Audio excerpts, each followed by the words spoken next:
you can't see me, I will move my chair. Shuffle sideways. Yeah. So, hello everyone. We have Dan here and from the Aspie world, and he's gonna have a chat to us. And he can only be here for half an hour, which is fine. So, because I've only managed to prepare 10 questions, so that just about right, really. Okay, right. so yeah. So let's get into it then. So really fantastic to have you here. So for anyone that might not know you, can you start by sort of introducing yourself? Give yourself a quick introduction. Yeah, sure. So basically, my name is Dan, or Daniel Jones, and my actual online handle is the Aspie World. So what I do is I create fun, educational, but engaging content about autism, ADHD, OCD, dyslexia on my channel, and I try to help people in every which way I can, and hopefully change some lives upon the way. Brilliant, amazing. So, at what age were you first diagnosed with Asperger's? Yeah, I was diagnosed with Asperger's syndrome when I was 26 years old, Oh, June wow. 2013. Wow. But and the reason being is because I live in Wales, and Yeah. back in the early 90s, late 80s, there was no real diagnostic criteria No. available at the time. So I did go and see some doctors and specialists, but they were all kind of miffed, and they said, Yeah. you know, it's attachment disorder, it's agoraphobia, and things like that. You know, they diagnosed me with various other comorbidities. So Yeah. Okay, so so what was your school experience like growing up? it was pretty terrible. I mean, like, Yeah. you know, there's a flip side to it. You know, I think Yeah. there's a balance there. I went Yeah. to a mainstream school, Yeah. but obviously the teachers and everybody knew there was something, you know, different in the other Different. kids, and so I was allowed, Yeah. I was allowed different things like to, I don't know, stay indoors rather than go out at playtimes and things like that. I was allowed to use Yeah. computers and things like that, and I also had like a one-to-one. I was in like this special education program, you know, so I kind of like was doing half days in the actual class with all the other kids, and I did half in the library with this like a teacher to try and improve my reading, writing, communication skills, you know, the type. Yeah. But you know, going into secondary school, that was all kind of gone. And then the Yeah. other thing is that I do feel like, yes, it was harder because I had more of a struggle in secondary school and schooling Yeah. without actually having help or diagnosis. But at the same time, I feel like I learned loads of social skills because I was forced into that environment. Yeah. I agree. Like, because I went to mainstream school, I was diagnosed at 18, so I thought I was quite late, but no, yeah. So it's it's interesting how little girls are diagnosed. Like how few girls are diagnosed with autism or Asperger's. So It is. yeah, I think because I mean, Asperger's itself was discovered in 1944, but girls weren't diagnosed until like 1994. So that's like a whole 50 years later. But I think that's because we're like so good at masking. Like a lot of people say that girls are better at like acting or kind of like trying to fit in with their peers. Not kind of like 100%. Yeah. So I recently saw that you were sort of involved in this mental health campaign, and you with your hats, Stim, for that you're wearing one now. So tell us about that. How did that get started? So basically, I always wear baseball caps. I always wear kind of like, you know, so I'm usually seen wearing my snapback, you know, backwards. And so a company in Canada reached out to me called Worth Hats, and they wanted to collaborate with me and basically send me some hats, because what they do is they collaborate with influencers and stuff like that, and they try to raise some money so that they can help pay for people in Canada, people who are close to the edge, you know, mental health wise, so that they can help prevent suicide. That's the idea. So I came up with a deal with them where I said, 100% of the profit from these hats from World Mental Health Awareness Month and Yeah. portion going forward will go directly to those people. So that actually, so when you buy one of these hats from me right now, then it goes to pay for someone's healthcare for getting to see a therapist, which is amazing, right? So That is amazing. you're literally saving lives by buying the hat. So and I'm really proud of that, and I love it. So this one's you can see it's got TAW there. It's like my logo, and then obviously we have the stim for the win on the front. Yeah. And brilliant. Good. So I love it. That's amazing, because I am super passionate about mental health. I lost my cousin Dan to suicide 2017. I'm sorry. So it is thank you. It's really really right here. Like I'm really passionate about it and stuff. So yeah, I try and do like raise money and different things. So but like I'm hoping that as I grow my following and everything, I will be able to reach more people and help more people. So that's great. Sure but like it's always good to do like little things. It's like every little helps, as they say. 100%. A lot of things have big impact. Yeah. So I actually looked up the sort of autistic influencers, and you're number 2 on the list, and it describes you as an autism activist. So and that's something I personally am interested in. So what exactly is an autism activist, and how does one become one? I think so. The reason I think the classing me as an autism activist is because I'm actively engaging with political campaigns. So literally today, I'm part of the it's Everyone's Journey campaign from the Department of Transportation for the government. And so today I did, I don't know, 20 interviews with radio and television about this campaign that they're doing, where we're trying to raise awareness that when people go back to normality after COVID, transportation was already a difficult thing for people with disabilities anyway, but now even more so. Can we get people more involved? I also briefed the European Parliament at the start of 2020 on autism and employment and the current rates and support available, or lack of support available for people on the spectrum in Europe. So I do a lot of things like that, and I think that is why they typically class me as an activist, because I'm politically involved with autism also, as emotionally and entertainingly wise. Yeah. So you've got your very successful YouTube channel, and so when did your channel kind of blow up, so to speak? And can you give any advice to kind of little fish like me that want to grow? 100%. My channel grew exponentially in 2017 whilst I was on tour promoting my book. And the reason this happened is because until this point, I was just chucking up videos on YouTube, right? And trying to, and hoping that people would stumble across them. And the video content was there and it had value, but it wasn't really reaching people, right? As many people I wanted to. It was only, I think I had like, about 10 to 14,000 subscribers at that time. And then I decided to take a step back from uploading and then say to myself, how do I do this? Like, how does this work? How does this machine YouTube work, right? And so I learned everything. Like, I literally studied every single website I could find, every podcast, every blog, every magazine, every news article, signed up for all the mailing lists, every Instagram account I could, where people were telling me, hey, do this, do that, do this. This is how you optimize your YouTube channel. And I did every single one of those things. And when I did that, and I aligned myself by listening, I was able then to grow my channel exponentially, because it triggered the algorithm, because I was doing what it wanted. And that is my advice. If you want to know how something works, learn it. Absolutely. Wow. Thank you. Amazing. So you're a father now. So how's that been for you? Like being an autistic parent, so do you think it adds extra challenges, or do you think it's about even?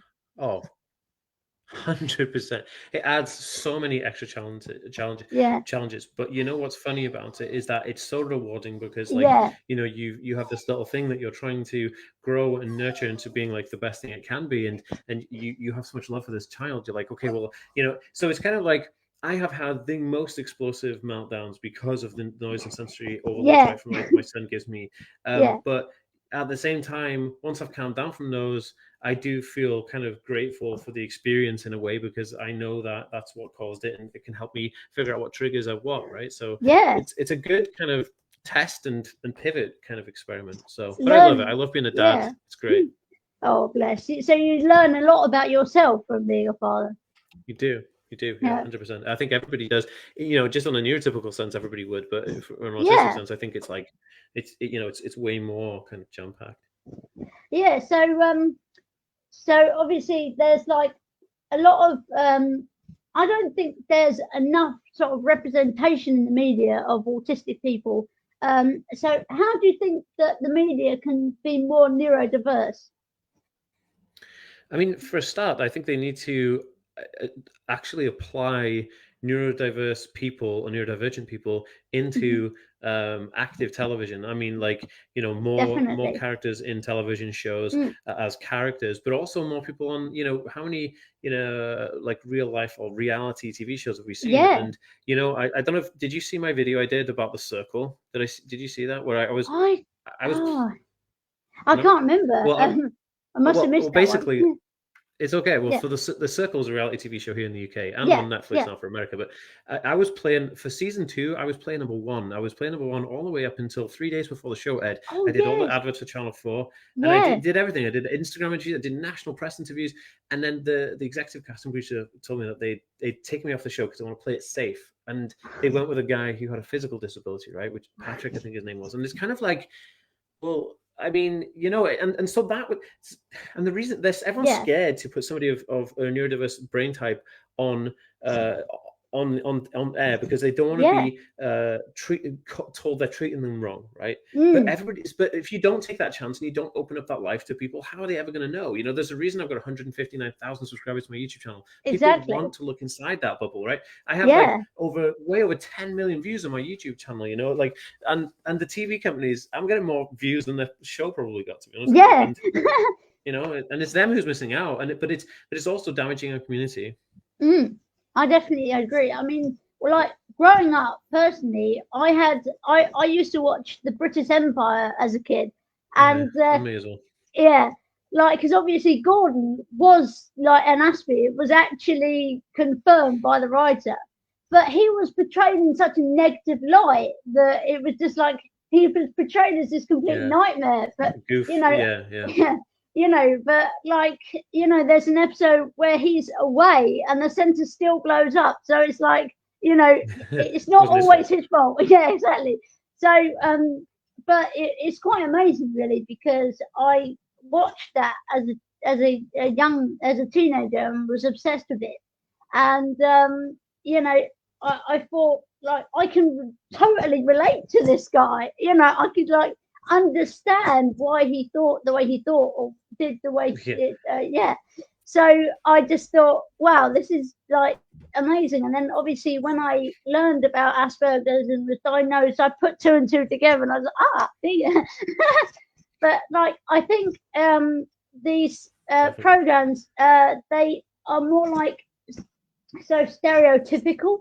They have stereotypical autistic characters, like obviously, like Sheldon Cooper and all that kind of thing. But there should be more kind of realistic autistic people. And I think 100%. if someone like is autistic, if someone playing an autistic character, I think they should be autistic. I mean, there is the whole thing of like you're not allowed to play, sort of different racial ethnicities aren't allowed to play different racial ethnicities because it's racist. So why do we have neurotypicals playing neurodiverse characters when there are plenty of I guess the argument, the reason is, and I worked with so I did a summit program in MIT in Massachusetts, and wow. it was a disability leadership conference, and one of the things, it was run by people called the Ruderman Foundation, and they work closely with Hollywood to try and create more diversity within Hollywood casting. And so I'm friends with Angel. She's like the bionic girl. I don't know if you know, she's got like a robotic arm, and she's in like yeah, she's in loads of things like Hunger Games and stuff like that. She's in a show right now on Amazon, I think. Anyway, she's a cool girl. Angel Graffello, I think her name is. Her last name, I think it's Graffello. I think that's how you say it. Anyway, one of the things that we were looking at was like, how do we get more neurodivergent people on TV? Now, the interesting thing about this is that basically the argument in Hollywood, and you can understand this argument to a certain extent and how it comes about, not if I agree with it or not, is they say, well, you know, autistic people need to play autistic characters, but then they say, well, does that mean that autistic actors cannot play non-autistic characters, right? Yes, that is a very good argument. Yeah, it's a very good point. so Dan Aykroyd is an autistic man, Yes. but he plays a neurotypical guy in Ghostbusters. He plays like a typical, like, just a typical average American guy, but it's like a scientist guy. So where do the lines cross, and what happens there, and because I do agree that when you have certain autistic kind of visual aspects to something, you can offend a community. Like I was quite offended by the Sia movie, right? And I felt really strongly about it, and I felt like, you know, Ziegler shouldn't have been cast by that. But then when I look at Atypical with Netflix, I consulted with them on that show once they filmed season 1, and then I consulted with them before season 1 even went live. So they changed him for season 2. But when you have an actor who's completely neurotypical but plays a neurodivergent character like Sam in Atypical, you have to use an actor who's never done anything before. He's not typecasted already. So we know, so people see, and this is the psychology of it, people see Maddie Ziegler as this like really talented, amazing actor who can do all these cool things. She's been in loads of different things, right? And then you all of a sudden put her in this role where she's acting very disabled. So it's like, well, that's kind of an insult, right? But Sam, who's playing, you know, in Atypical, he's never been in anything we've ever seen before. So he comes in as this brand new character. So it's really interesting. That argument is still up in the air, and how do you solve it? I guess nobody knows yet, but we are working to try and figure that out. Amazing. So you have quite a few comorbid conditions as well as Asperger's. So I think you have anxiety, ADHD, OCD, and dyslexia. So I have quite a few of those as well: ADHD, anxiety, OCD, and also a multi-personality disorder, which I know. I don't think it's commonly comorbid with autism, but I don't know. I'd have to do more research into that. But the challenges that you face with your comorbidities, do they ever overlap, or do you know that I'm getting this challenge because of this? Like,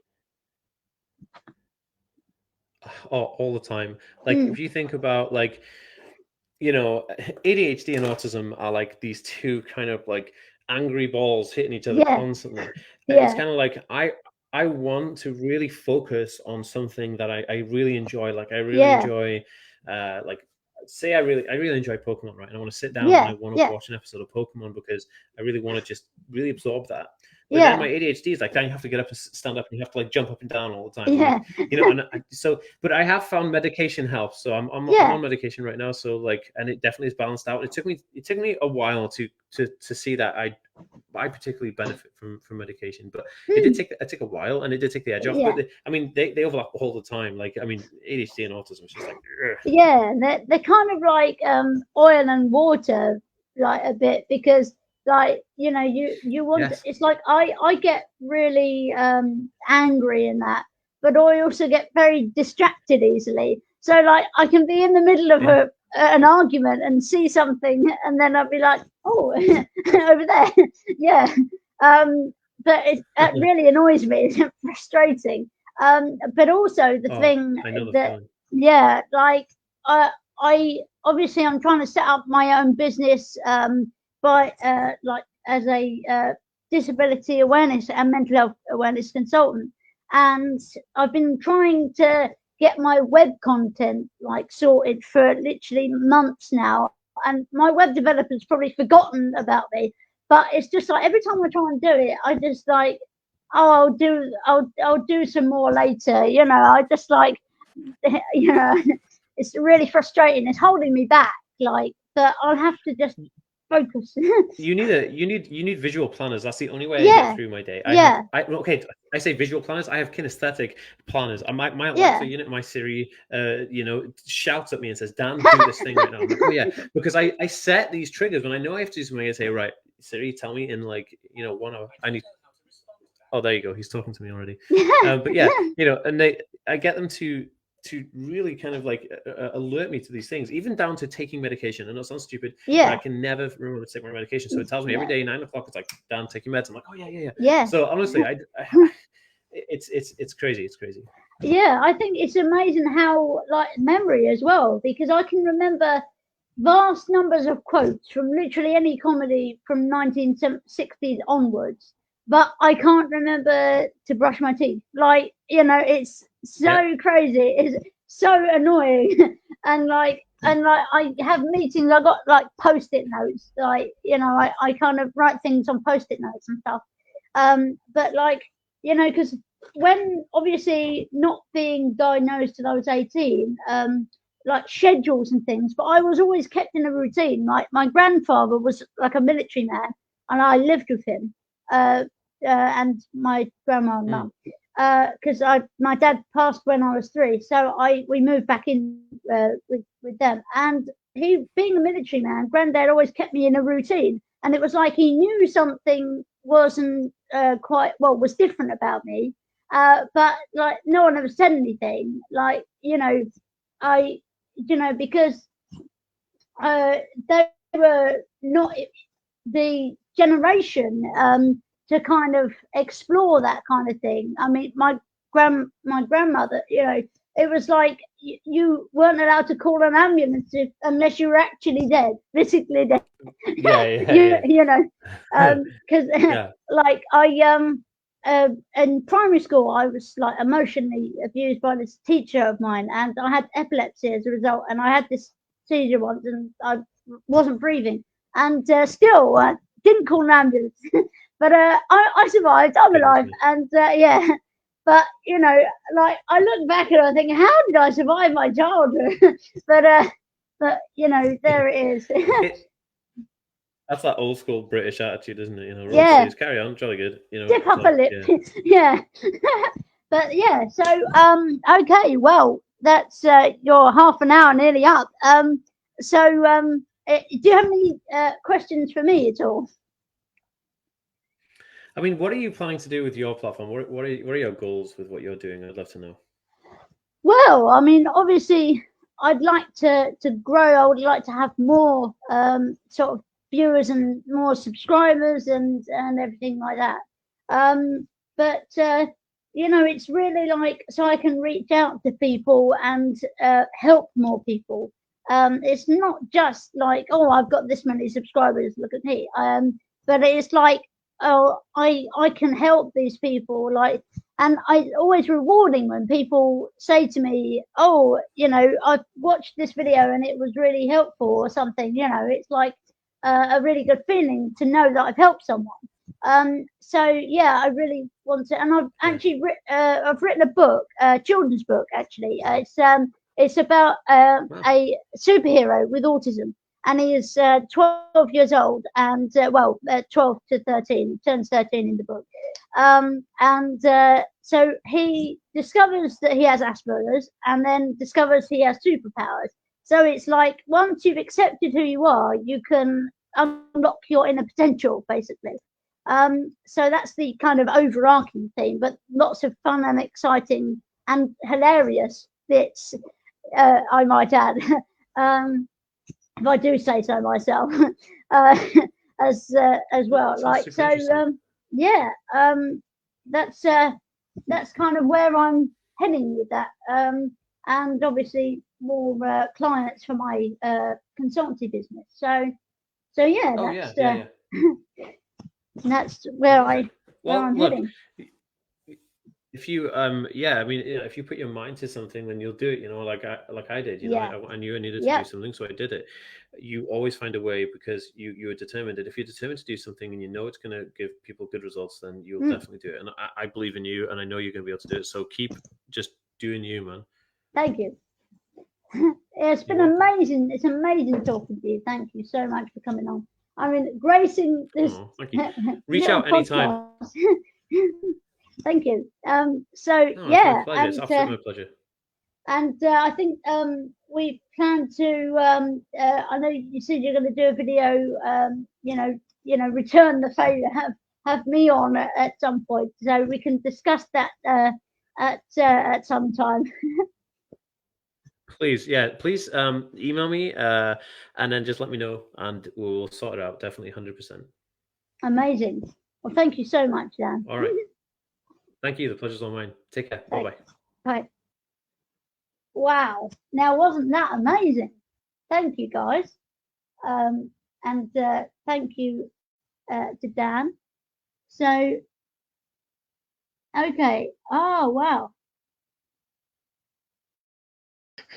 Yeah, so we had some like comments and stuff. So we had Mum saying hi and Shelby saying hi, and Mum saying good question, and Victoria Baker, hiya. Shelby, oh yes, more about the Sia movie. Yeah, sorry, I couldn't I didn't want to click on the stream chat I didn't want to click on it in case it locked out. I didn't want to mess up the stream. But yeah, so oh yeah, I'm also surprised if anyone got out of Queensbury alive. Very, very true. So am I. But yeah, okay. Well, that was amazing, wasn't it? I'm so pleased that that Dan was able to come on, and I think that was the perfect time, really. Sort of half an hour chat with Dan and half an hour with me.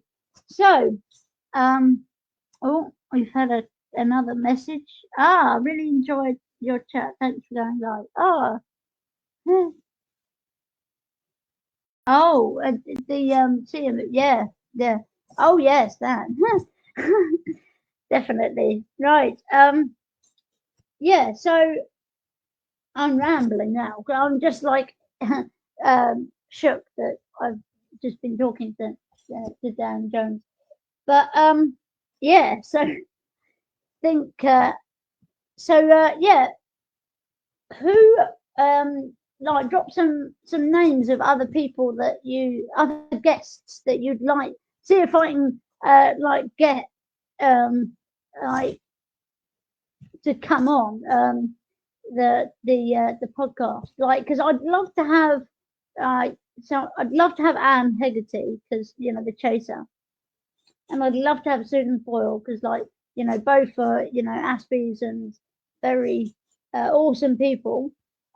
So just I'd love to hear what you all have to say.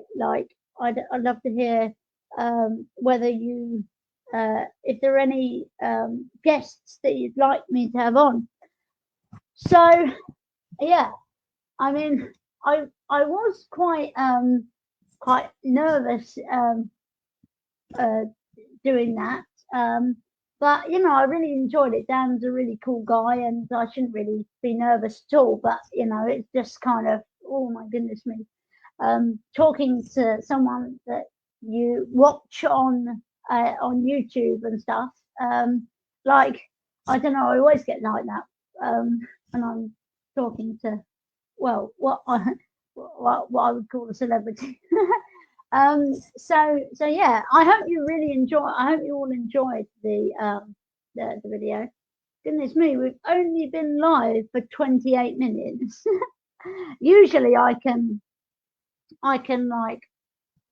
come up with all these things to say. So I will update you on these kind of things that have been going on in my life today. For example, I had some very exciting news. I actually was I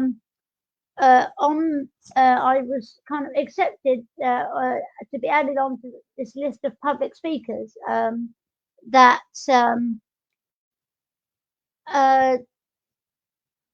public speakers that there is like a website. It's called Keynote Heroes. So basically, they put you on the list, they put you on their list as a public speaker, and then when someone wants a public speaker, they see I come up as well as the others, obviously, and obviously they kind of match you to the client. So be really exciting. That's really exciting stuff. Shelby, have I seen it? No, I haven't seen the Sia movie actually. I obviously not that kind of into watching movies as a whole. Like, you know, that I have to like be in the mood to watch a movie, and like I've always been like really anxious in the cinema, and obviously no one's been allowed to go to the cinema these last couple of years, so it's been quite tricky. And also, I don't like have Netflix or these things that, you know, I don't like to pay to. I'm a skinflint. I don't like. It's weird because I'll pay for a DVD, but I don't want to pay to like rent a movie on the telly. But yeah, it's weird. Even though I'll probably be paying a lot more for the DVD than I would be paying for it on telly. But I don't know. It's just like, I don't know. It's on the telly. Spending money on the telly. It's like, you know, you hear these stories of kids spending thousands of pounds on these games. Like, yeah. Yeah, that's true. Yeah, you like to keep things like, you know, you can watch it over and over again. Like, I did the most recent DVD I bought was Jumanji Jumanji the Next Level, because I watched Jumanji the Into the Jungle, and I thought that was brilliant. It was one of the best films I've ever seen, and I've wanted to watch the sequel since it came out, and I still haven't got around to watching that. I've got it on DVD, but I still haven't got around to watching it. And the other thing I want to watch is the movie Paul. Literally, I know that's such an old movie, but my neighbour lent it to me, so I'll have to watch it. So apologies if I like stop speaking for a couple of seconds. It's because Mum is talking in the other room and I can hear her, and it's very disconcerting. Like, it's very difficult to concentrate on what I'm saying when I can hear other people talking. But it's like, because I know Lee Mack, my favourite comedian, he is actually neurodiverse, he has ADHD, and he was saying that if he's somewhere out and about, he can hear 9 conversations, you know. So it's difficult for him to kind of keep up with a conversation, because obviously if you go into a pub or somewhere where a lot of people are, it's difficult to like concentrate on what one person is saying. Oh, right. So, oh, wow. Well, thank you. I'll keep that in mind, Vicky. Do this one. Okay, that's fine. Sorry, I'm just like answering these comments, without reading them out loud.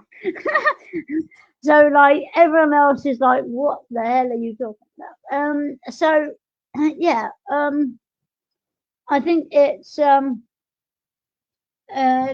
very tricky to concentrate on a conversation when you can hear other people having conversations. I've always kind of struggled with that, which is one of the reasons, like, because one of the things that annoys people about me is that I talk too much and I talk too loud. Now, the volume, I just cannot do anything about. I mean, I don't know what it is. I think maybe it is because I can hear everyone else. And because I can hear everyone else, I feel like I need to speak louder to be heard, which is one of my theories. But also, my other theory is that because my ears are so sensitive, I find it hard to tell. I don't know, it's really weird, because I was watching, there's an episode, one of my favourite episodes of Not Going Out, and it's called Noisy Neighbour, and they have this neighbour that's really loud and playing music really loud, and just being a bit annoying. And Lee says, maybe it's you with the problem. Maybe you've got noisy ears. And she said, noisy ears. And he said, yeah, it's the opposite of deaf. And then like a little while later, he says, where are you going? And she shouts in his ear, to bed. And like she said, oh, sorry, was that a bit loud? I find it hard to tell with my noisy ears. So, you know, and I was like, oh, hang on a minute, Lucy's hit on something here. She said it's like the opposite of deaf, you know, like having really sensitive hearing. So maybe that is it. But and in terms of the talking too much, I just can't help that at all. I'm just one of those people that talk far too much.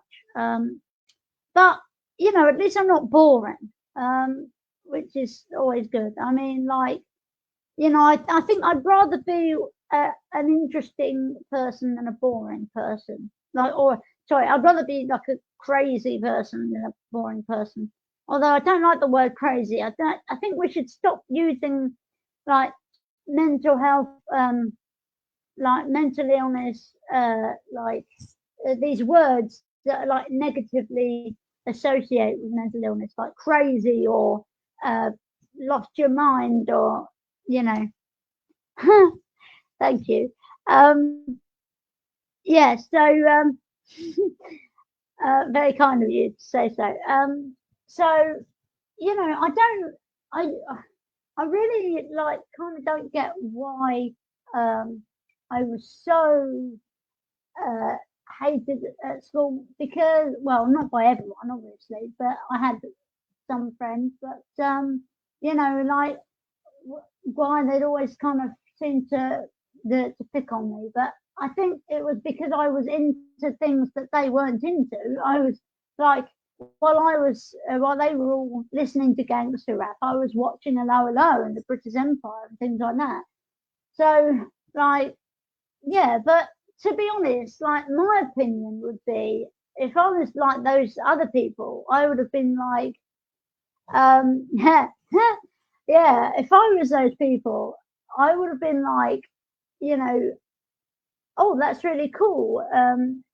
Let you know, I would be like trying to learn from them. Like it's something new, you know, that like, you know, maybe I could get into or something like that. But obviously, people don't think like that. And I remember what, like, people.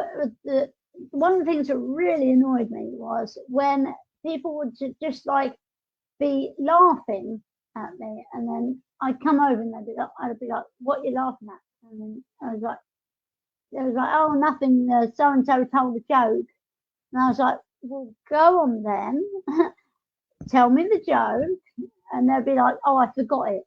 Well, no, you're lying. you just were laughing at me. I remember once they like compared me to Gollum and got me to do the my precious. Oh dear. Oh bless Shelby. No, you were always lovely. But oh well.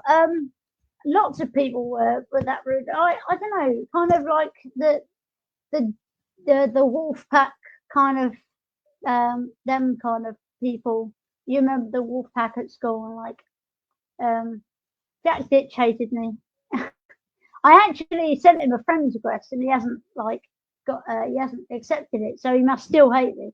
But yeah, but I remember, I think Jack Ditch was more kind of like one of those people that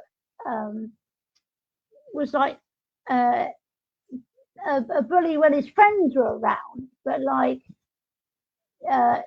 not when he was on his own. He was quite amiable when he was on his own. I had some quite nice conversations with him. But I don't know, I think he was kind of, oh, I'm this big burly guy, I've got these friends and I've got to show off, I've got to be rude to the little people. But there we go. Yeah, so I think it's well, it is. You should pity people that really, because at the end of the day, they're the bad guys, you know. And I was thinking the other day that if someone says something bad to you, it's not on you to feel bad. You shouldn't feel bad because it's like they should feel bad. They've done something wrong. So, you know, but then I don't learn from my own advice. I don't take my own advice because when someone says something, I still get angry or hurt or whatever. I think it's just learning to um, interrupt those thoughts. Like, so while I was in therapy the other day, I drew this, so it was like, it's so a situation happens that causes a feeling. It's like one of those number machines. And then like the reaction is what comes out. So we, yeah. So we said, like, I need to interrupt between the feeling and the reaction. So the situation causes the feeling, and we can't help that. But I can help how I react to it.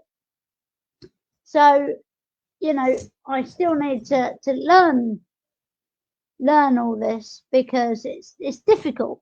And I did have a somewhat of a meltdown before I came on and stuff. Just stupid stuff. It's always stupid. It's hardly ever important stuff that I have meltdowns about. It's like, like silly little stuff. I make mountains out of molehills.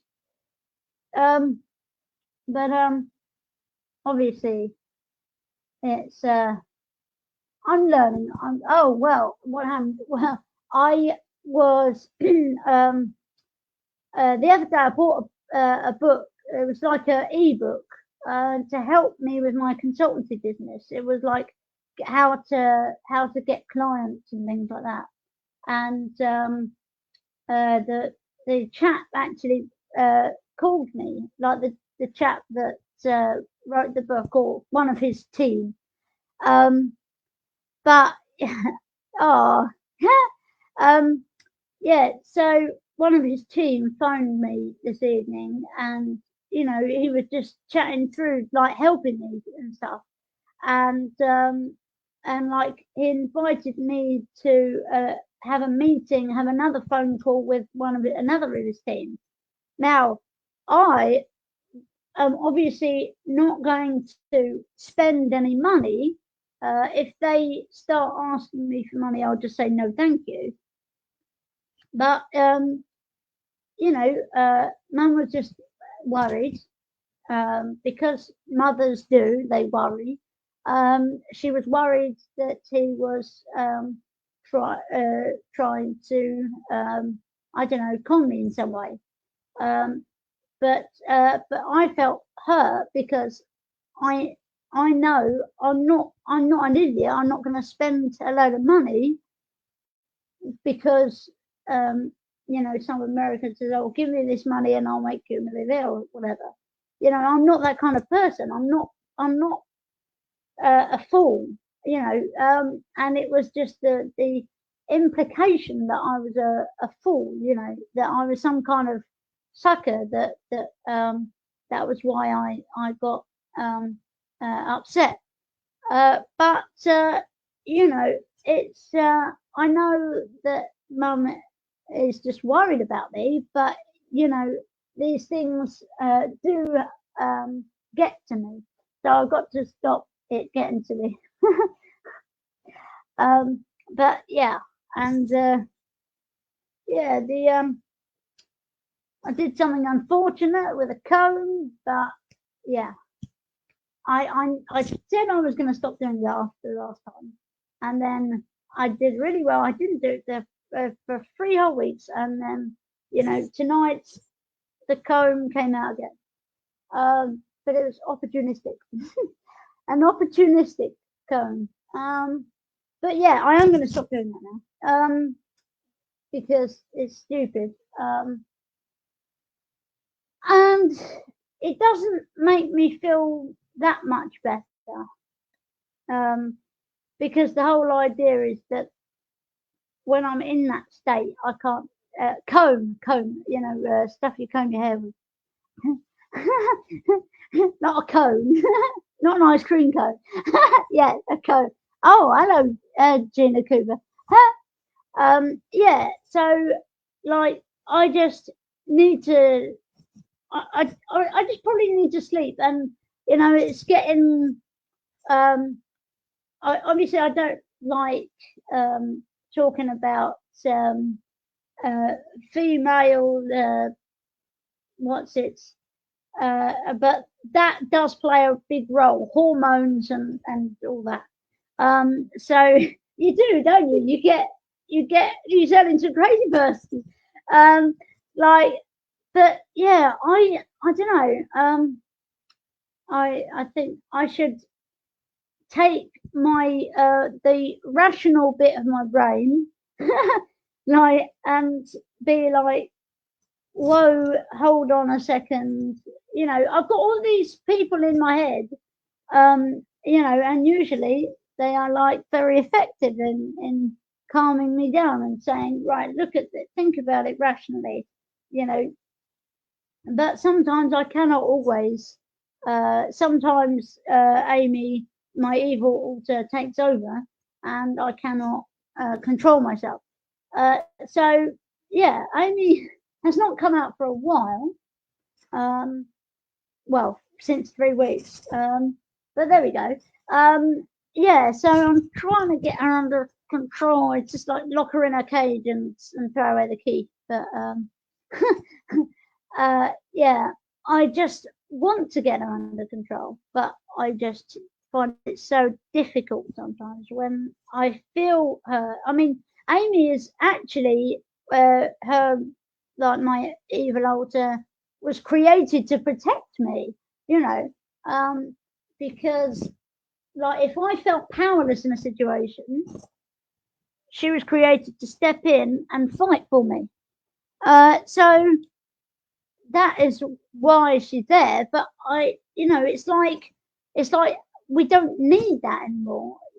Like the punishment doesn't fit the crime, to quote the Mikado, my favourite opera. I know, yes, I'm into opera. So I just really, I think I'd heard of it before Frasier, before I was watching Frasier, and of course singing some of the songs from it. But no, I watched it. It's really good opera. It's a Gilman Sullivan operetta, and it's really funny as well as exciting and dramatic, and keeps you on your toes for the duration, which is like 2.5 hours. But operas are long. I mean, they're meant to be long. I mean, if you had a 10-minute opera, that'd be pointless, wouldn't it? I mean, but anyway, yes, the Mikado, punishment doesn't fit the crime. That's where I went with that. Tangents, you see, tangents. But yeah, so I think it's important to kind of self-care. I think self-care is very important when you are in a situation, because I, all day I've been, it's been a roller coaster kind of day, sort of with various things. But for every annoying thing, we've had a really good thing. So I should be just like focusing on the. I mean, we started the day with a baby bird. I mean, we started the day with a baby swallow falling out of its nest, and we put it back up, and yeah, we managed to get it back up. Yeah. So I just think that it's Yes, the bird. Yeah, we got the bird Samson back up to its nest. I don't know if it was a boy or a girl, but I called it Samson. Um, yeah, so we got the bird. He's safely back up on his nest, and so woohoo! That's a one good deed for the day. So and we had to borrow the ladders from our friendly neighbourhood window cleaner. Yeah, I was pleased that we managed to get it back, and it wasn't chucked out again, immediately chucked out again. Um, but yeah, I like um, then obviously I can't remember what I got annoyed about. Oh yeah, my boots. Yeah, so mum. So basically, a couple of months back, mum stole my wellies because she put her wellies are in the car. Why she couldn't have just got other shoes on, while like to walk to the car to put her wellies on, I don't know. But like she's kind of messed them up. They've got like hay and bits in them, and I'm very sensory like that.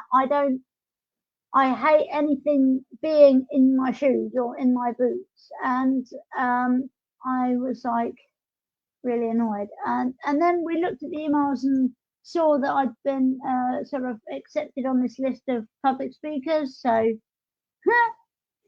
oh, thank you. Hi, Bradley. So yeah, it's so it's been an up and down day, and then uh, mum was kind of in a flap about the move and uh, money and things, and then I looked at my account and I got paid. So yeah, woohoo. But it's like weird because if she hadn't have been worrying about that kind of thing, I wouldn't have checked. So yeah. Um, so and then I had this whole situation with the American and the comb, and then I did the podcast. So it's quite difficult to like when you feel because meltdowns, they make you feel physically ill sometimes, depending on the severity of the meltdown. So I was feeling quite poorly, and then I just like did the podcast, and I feel all right at the moment. Hopefully I can I can just have a good sleep tonight, and I feel like quite tired. Um, like because I'm particularly bad at self-care. Like I'm not very good at looking after myself, and like letting myself relax. I'm really terrible at relaxing. It took me to a spa. I'd probably have a panic attack for an hour, but I've never been to a spa, so I don't know. Um, that's just me kind of assuming. But my anxiety is very strange because so last year before the pandemic hit, I was lucky enough to meet Jack Whitehall, the comedian, and I went to his comedy gig, and I met him, and throughout the entire 2 hours of his show, I was having a panic attack.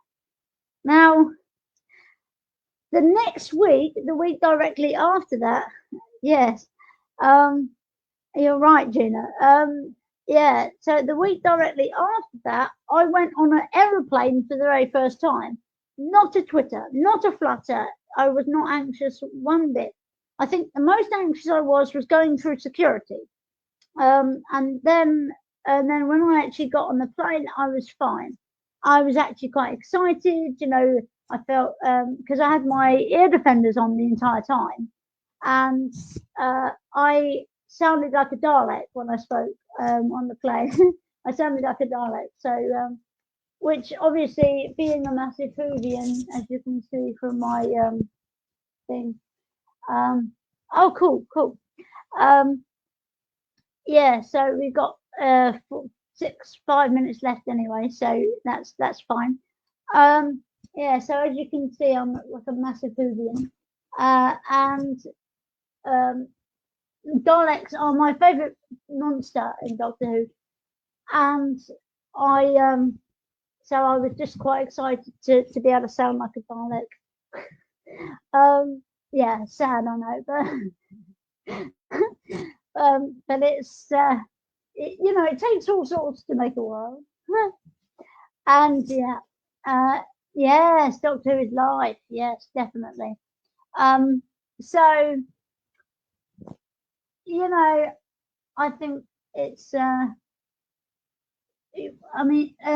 think one of my favourite films is actually Hugo, despite the fact that it when the John Dom is chasing him and what have you, and other people are mean to him, it makes me angry. But when I get past that, I love the movie and its message that everyone is important and everyone has value.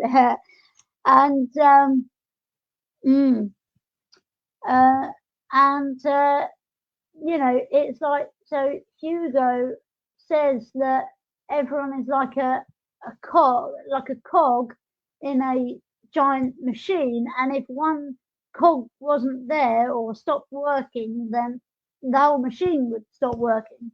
So it's like he was saying, we all have our place on the planet, and I think that's very true. And we all have value. I mean, this is what I try and tell people, try and tell employers, because that won't hire people with disabilities.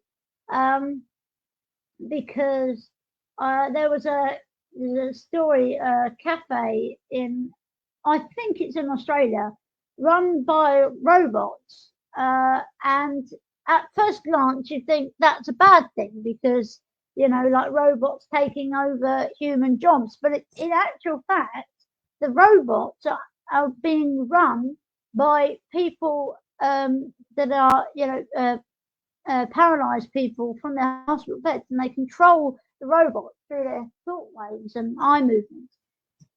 So, if people that are completely paralyzed and are hospitalized can run a cafe via robots, then literally everyone has value. So I think it's very important to note that. And I think that's a nice message to end on, because we've got 3 minutes left now. Well, 2.5 minutes. I'm very precise with the time. I've always been very precise with time. Like, for example, when I was at school, I used to have to follow my schedule, which included spending a penny at precisely 25 minutes past, so that it was 5 minutes before the bell went. Thank you. So, which was a good and a bad thing, because these horrible girls that were, I can't remember if they were a year above or below me, but they would torment me in the bathrooms. They would throw water on me and knock on the door, pull the chain. And one day they kicked the door so hard it came off its lock, and wood flew into my mouth, and I was very angry and upset. And the school did nothing at all, not a thing. Didn't even fix the door. I mean, it's fixed now because apparently it's all completely different now. But yeah. So that's I think that's probably the worst thing that happened to me. It was the girls' toilet, the end one nearest the window. I think that was the same day. The one on the stairs. Yeah, that one. Like the main girls' toilet. Yeah. So I think that's the same day that I got burnt. My wrist got burnt by with a soldering iron in art. We were making chairs, like not real chairs, but like little miniature chairs, and we were using soldering irons, and it was yeah. Harrison chambers accidentally, of course, not on purpose, but yeah, he caught my wrist with the iron, and I thought, so like, this it wasn't my best day. No wonder I was so yeah, I had so much depression going on in high school and stuff. But I decided to stick around, and I'm glad I did, because life is worth living, and you never know what's going to happen the next minute. So I think that's time to end there. We've been going an hour, so I shall say goodbye. God bless, and continue being awesome. Goodbye.